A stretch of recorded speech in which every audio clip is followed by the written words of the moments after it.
The last time I had a graduation at the Geigo was in 2014. That was the 2014 school year. This place was packed with people. It was standing room only. But today I stand here and it's only me and a videographer who I just met a couple months ago. So to say it's a little different is an understatement. Class of 2020, can I just tell you how much I miss you? Watching you walk on that first floor, and some of you walking into my office and staying for 30 minutes, and then you proceed to stay there and then ask for a pass to go to your AP class after you missed period 5A. Mrs. McCarroll, I'm very sorry. I didn't know what they were doing. I definitely miss seeing your face. Before I start my last address to the class of 2020, I would like to thank my crew and my team, my administrative staff, my leadership team, and all the teachers and all the parents. If there was ever a time for us to need to pull together, this was it. We all put together to get it done, and I just want to say I thank you. The class of 2020 has 807 graduates who will be walking across stage over the next couple of days. So congrats to all of the families and the students for their accomplishment. The Berks Best winners for this year were Ashley Perez, she won business, and Natalie Picasso for vocational technology skills. In closing, seniors, I know this year you did not finish the way you wanted to. I had to process my last words for you this year as I was unsure of the direction I wanted to go. Typically during the last few months, we have time to truly connect. Hang out at the prom, dance. I was gonna do the Running Man. I think there's a dance called the mop dance. My son told me about that. But that's our time with all the end of the year activities and ceremonies that we have a chance really to connect. But this year was different. As we learned that we would not be returning to school this year, I knew that the class of 2020 was going to have to be different. I do realize as you watch this graduation video tonight, there may be a sense of emptiness in your heart. I did try and take some time to come up with some words to share with you tonight. My theme tonight is called Three Ladies. You might hear me refer to them from time to time, or you might see me put up the number of 3. The first lady I would like to speak about is Miss Joyce Ortiz. Joyce was a senior this past year, but unfortunately, Joyce passed away on January 30th. I remember meeting Joyce for the first time as a sophomore. She walked into my office and she spoke so passionately about being a Marine. And one day she wanted to be a police officer. It was her dream and she kept pushing to make it a reality. In late fall, I received word that her cancer had gotten worse. But in typical Joyce fashion, she kept pushing because she wanted to be a Reading High School graduate. Her social worker at the hospital spoke to me about how hard Joyce was working with her studies.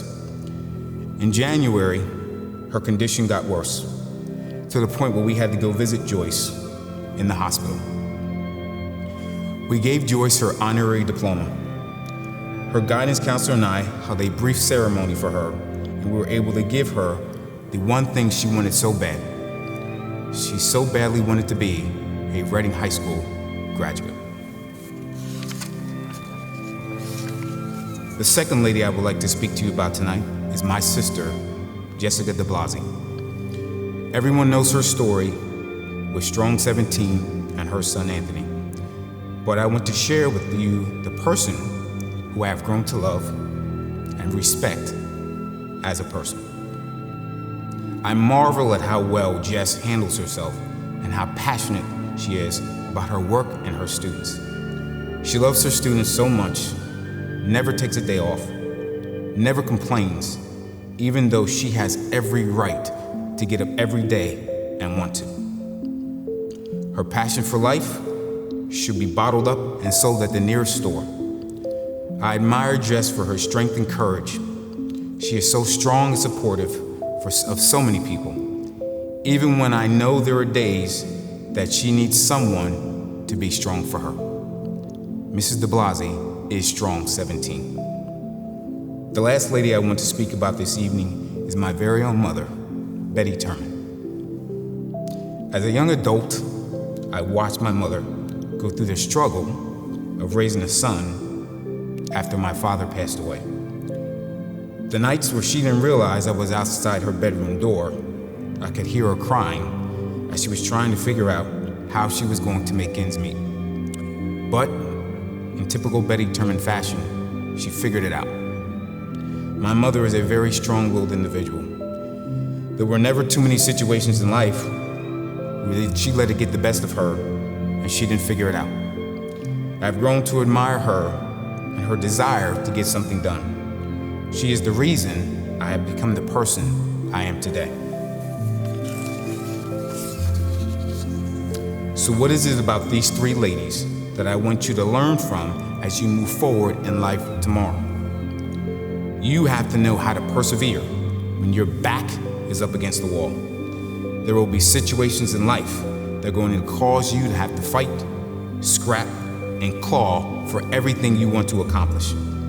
You may get to a point where now you want to feel sorry for yourself, or you may just want to quit or just give up.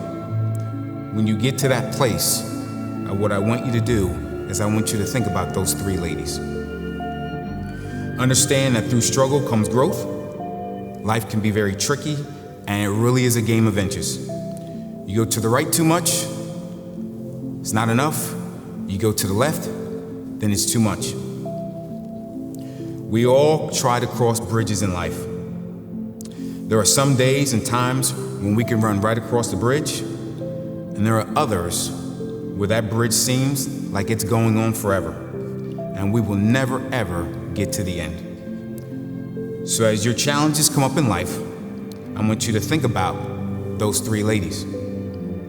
The first semester in college that doesn't go well, or the first year in college that doesn't go well, and things didn't go out as planned, and now you want to quit and come back and not finish, I want you to think about those three ladies. If you get laid off from your job, or you have a family situation that you need to figure out and get through, and the struggle's getting real, and you just want to quit, I want you to think about those three ladies.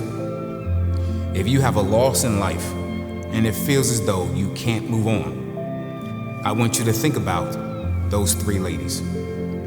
As you walk across this stage during the week of the 15th, in my heart, I want to hug all of you.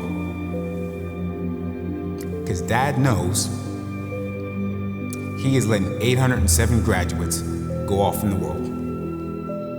And I'm so happy and proud of you. As you enter adulthood, never underestimate your abilities. Remember, if you're not failing, you're not trying. And be the best red knight you can be. And when you get stuck and you feel like the world is closing in on you, think about those three ladies. And those three ladies are Joyce, Jess, and Betty. Three ladies who have the strength and the courage to push through the game we call life. Seniors, it has been my pleasure to be your building principal for the past 3 years. I love all of you. I will be here from now until the day we are no longer here. I am your friend for life. So if you ever need me, you know where to find me. Good luck to class of 2020. Show the world you're the best, and thank you.